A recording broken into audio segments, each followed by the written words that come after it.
Sa herë afrohen zgjedhjet, 4 klanet mafioze dhe 20 familjet kriminale nxjerrin nga varri ndershmërinë e balsamosur në piknisjen e tyre për të u pasuruar padrejtësisht. E veshin ato me ngjyra ylberi, e përkdhelin me duart e buta që s'kan punuar kurrë, e përhapin gjithandej parfumin e premtimeve boshe. Sali Berisha i tretë është i pari që deklaroi se nuk i duhet pushteti për para, çka do të thotë se është ngopur. Në të njëjtën vijë shfaqen edhe Ilir Meta, Edi Rama dhe ai kapoja tjetër që ha në heshtje më shumë se incineratorët apo 2 tigrat. Në fakt të gjithë këta ish fukarenj sot janë bërë shejk. Por pyetja nuk është më nëse ata janë ngopur apo jo, sepse reliket e tyre më të çmuara janë familjarët. Shkëlzem Berishës, Olsi Ramës, Monës që e ka babain e fëmijëve në burge pre të bëhet kryetare e parlamenti, apo Xhakondës që e ka bashkëshortin pjetare Kumarxhi, asu aprek puplat Spaku e asu lëviz kapaku i pasurive. Leonardo da Vinci i Surrelit i fshet detajet poshtë ngjyrave të fushatës elektorale, ose votoni mua si ajdutin e fort, ose Saliun si ajdutin e lodhur. Por sërish rrëshqiton padashje nga tema,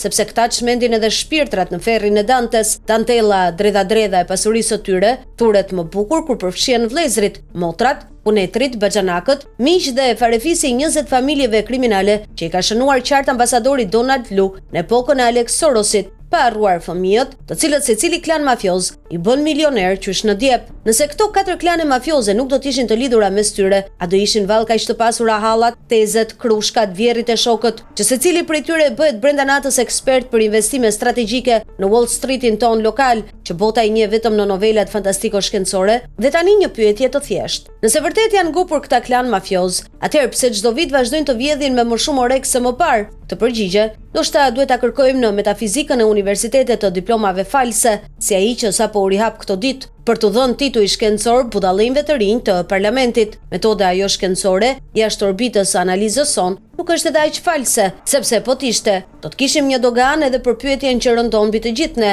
A ngopen ndonjëherë 4 klanet mafioze dhe 20 familjet kriminale? Korrupsioni tashmë i ka shtrirë rrënjë të thellë në gjakun e familjes kryeministrore, substancë e njëjtë dhe e pandashme me ato të 3 klaneve të tjera mafioze dhe 20 familjeve kriminale që kontrollojnë fatin ton prej dekadash.